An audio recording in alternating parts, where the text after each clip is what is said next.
अगर एक आदमी अपनी पूरी जिंदगी की कमाई सिर्फ इसलिए लगाए ताकि समाज के हर आम इंसान का जीवन सुधर सके, क्या वो सिर्फ हीरो कहलाएगा या कुछ और भी? आज हम बात करने वाले हैं एक ऐसी फिल्म के बारे में जो सिर्फ एक मसालेदार एंटरटेनर नहीं थी, बल्कि एक सिनेमा का क्रांतिकारी कदम थी। शिवाजी द बॉस, जिसमें रजनीकांत ने मुख्य भूमिका निभाई थी। शुरू से ही शिवाजी का किरदार एक सामान्य आदमी जैसा लगता है, एक सफल एनआरआई जो विदेश से कमाई करके भारत वापस आता है, सपना लेकर कि वो अपने देश के लोगों के लिए कुछ करेगा। स्कूल्स, हॉस्पिटल्स और वेलफेयर सेंटर्स बनाने का बड़ा सपना। लेकिन जैसे ही वह सिस्टम के अंदर घुसता है, उसे समझ आ जाता है कि करप्शन कितना गहरा है। फिल्म का सबसे बड़ा कमाल यही है, शिवाजी का संघर्ष दिखाना एक आम आदमी के नजरिए से। हर कदम पर उसे पॉलिटिशियंस, ऑफिसर्स और ब्यूरोक्रेट्स का विरोध झेलना पड़ता है, और जब हर रास्ता बंद हो जाता है तब एक आम आदमी बॉस बनता है। अब चलिए बात करते हैं उन छुपे हुए पहलुओं की जो इस फिल्म में छुपे हैं, जो शायद आम तौर पर किसी ने ध्यान से नहीं देखे। सबसे पहला हिडन फैक्ट, रजनीकांत ने शिवाजी के लिए अपना एक अलग विजुअल स्टाइल अपनाया था। उनका आइकॉनिक कॉइन फ्लिप या सनग्लास स्पिन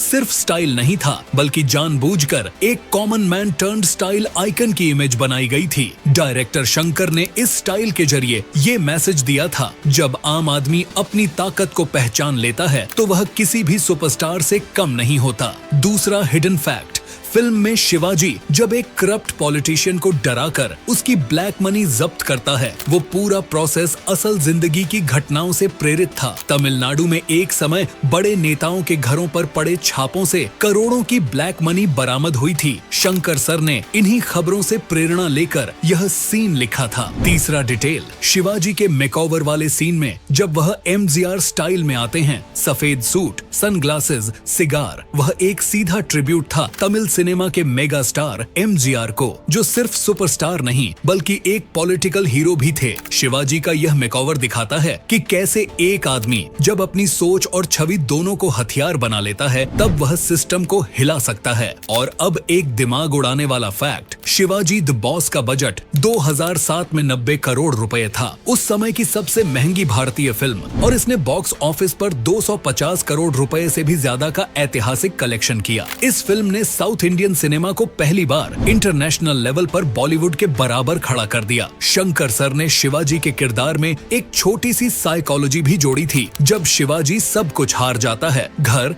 पैसा, इज्जत, तब उसका अहंकार मर जाता है और एक नई फिलॉसफी जन्म लेती है। बाजीगर की तरह खेलो, सब कुछ हार कर जीतना सीखो। शिवाजी द बॉस के जरिए एक बड़ा सोशल मैसेज दिया गया था कि करप्शन सिर्फ राजनीति में नहीं बल्कि हर नागरिक की रोजमर्रा की जिंदगी का हिस्सा बन चुका है, और जब तक आम आदमी खुद नहीं बदलेगा, सिस्टम भी नहीं बदलेगा। एक और छोटी लेकिन जबरदस्त जानकारी, फिल्म का टाइटल पहले शिवाजी की स्पेलिंग में थोड़ा फेरबदल करने का प्लान था। शिवाजी को शिवाजी बनाने का सोचा गया था, सिर्फ न्यूमेरोलॉजी के हिसाब से, क्योंकि शंकर और रजनीकांत दोनों मानते थे कि टाइटल में छोटे छोटे फोनेटिक बदलाव भी फिल्म के फेट को प्रभावित कर सकते हैं। फिल्म के क्लाइमेक्स में जब शिवाजी सारी ब्लैक मनी उठाकर स्कूल्स, हॉस्पिटल्स और अफोर्डेबल हाउसिंग में लगाता है, वो कोई फैंटेसी नहीं थी। शंकर सर ने खुद एक मॉडल स्टडी की थी, जहां अगर इंडिया का सिर्फ 10% ब्लैक मनी भी वेलफेयर में इन्वेस्ट हो जाए तो भारत डेवलप्ड नेशंस की लिस्ट में आ सकता है। जब शिवाजी आखिरकार करप्ट पॉलिटिशियंस को उनके ही स्टाइल में हराता है, वह सिर्फ एक आम आदमी नहीं बल्कि एक सुपर हीरो बन जाता है, बिना मास्क के, बिना केप के, सिर्फ अपनी हिम्मत और सिस्टम से लड़ने वाली जिद के साथ। इसीलिए शिवाजी द बॉस सिर्फ एक एंटरटेनमेंट फिल्म नहीं थी बल्कि एक उम्मीद थी, एक ऐसा मैसेज था